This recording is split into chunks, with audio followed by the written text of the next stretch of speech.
بسم اللہ الرحمن الرحیم۔ السلام علیکم۔ آج جو میں آپ کو کہانی سنانے جا رہی ہوں وہ میرے گاؤں کی ہے۔ ہم بچپن میں گاؤں میں رہتے تھے۔ میں اپنے دادا دادی والدین کے ساتھ رہتا تھا۔ ہم 4 بہن بھائی تھے، 2 بہنیں اور 2 بھائی۔ جو میرا بڑا بھائی تھا وہ 10ویں کلاس کا اسٹوڈنٹ تھا اور اس نے گاؤں میں ہی 10ویں کلاس پاس کی تھی۔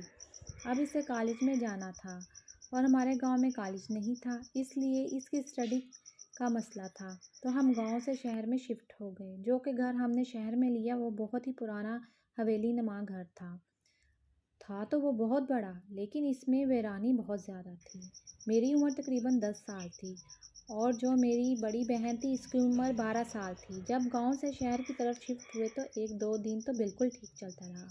پھر میں گیند کے ساتھ کھیل رہا تھا ایک کمرے میں، کیونکہ یہ گھر کافی بڑا تھا، تقریباً 7 کمرے تھے اور ایک کمرہ ان میں سے جو ہم دونوں بہن بھائیوں کو ملا ہوا تھا۔ میں اس کمرے میں کھیل رہا تھا تو اچانک سے لائٹ بند ہو گئی۔ میں نے دوبارہ سے لائٹ آن کی کہ شاید امی نے بند کر دی ہے، تو پھر وہ ایک بار پھر سے بند ہوا اور پھر میں نے آن کی تو پھر بند ہو گئی۔ اسی طرح جب تیسری دفعہ بند ہوئی تو میں حیران رہ گیا اور پھر مجھے ایک دم سے چکر آئے اور میں بے ہوش ہو کر گر گیا۔ میری امی ابو مجھے ڈاکٹر کے پاس لے گئے۔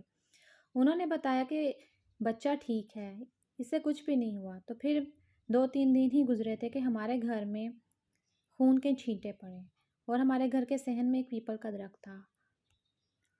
ہر دوسرے دن وہاں کبھی گوشت گرا ہوتا اور کبھی خون کے چھینٹے پڑتے۔ میری امی ابو کافی پریشان ہوئے کیونکہ میں بے ہوش بھی ہو چکا تھا اور پھر میرے سر میں بھی درد رہنے لگا تھا۔ اب انہوں نے سوچا کیوں نہ اپنے پیر صاحب کو دکھایا جائے۔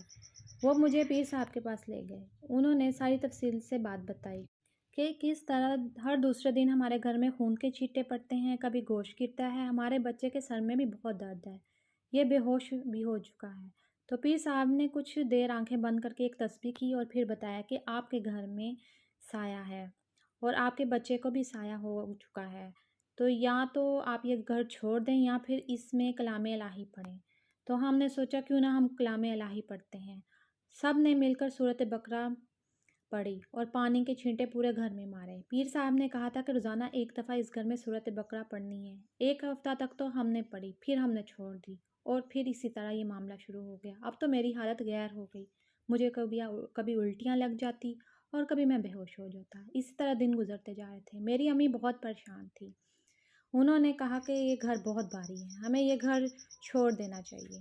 پھر وہ پیر صاحب کے پاس مجھے لے کر گئی۔ انہوں نے کہا اگر آپ یہ گھر چھوڑ دیں گے لیکن آپ کے بچے کے اوپر پھر بھی سایہ ہے، اس کا ایک ہی علاج ہے، وہ یہ ہے کہ آپ ہر منگل کو گوشت کسی چوراہے میں پھینک دیں اور پیچھے مڑ کر مت دیکھیں اور بچے کا صدقہ بھی دیں۔ یہ تقریباً آپ کو 11 منگل یہ کام کرنا ہے۔ تو پھر میرے والدین نے حامی بھر لی، ہر منگل کو گوشت پھینکنے لگے۔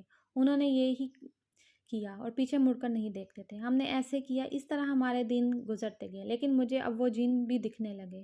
پھر پیر صاحب نے حساب لگا کر بتایا کہ آپ کے بچے کے اوپر جو جن ہے، دراصل جس دن آپ کا بچہ کھیل رہا تھا تو اس نے لائٹ چلائی۔ اس وقت جنوں کے بچوں کے سونے کا ٹائم تھا، وہ لائٹ بند کر دیتے تھے اور یہ چلا دیتا تھا۔ اسی طرح یہ چلا دیتا اور وہ بند کر دیتے، پھر انہیں غصہ آیا اور وہ اس پر حاوی ہو گئے۔ اب اس کا یہی علاج ہے، آپ اس کا صدقہ دیں اور پڑھائی کرنے کو دیا۔ ہم نے وہ پڑھا اور پھر سورۃ بقرہ دوبارہ سے شروع کر دی۔ اس طرح وہ جن وہاں سے چلے گئے اور میری جان چھوٹی۔ نہ میں تو ہر دوسرے دن بے ہوش ہو جاتا اور سر ایسے ہوتا جیسے پھٹ جائے گا۔ کلام الہی میں بہت زیادہ برکت ہے، اس لیے ہمیشہ اپنے گھروں میں قرآن پاک کی تلاوت کرتے رہنا چاہیے اور اپنے ارد گرد احسار بھی کر کے رکھیں تاکہ یہ مخلوق ہمیں تنگ نہ کرے۔ اگر آپ کو یہ کہانی اچھی لگی ہو تو شیئر ضرور کیجیے گا۔ اوکے، اب مجھے اجازت دیجیے، اپنا بہت سا خیال رکھیے گا۔ اللہ حافظ۔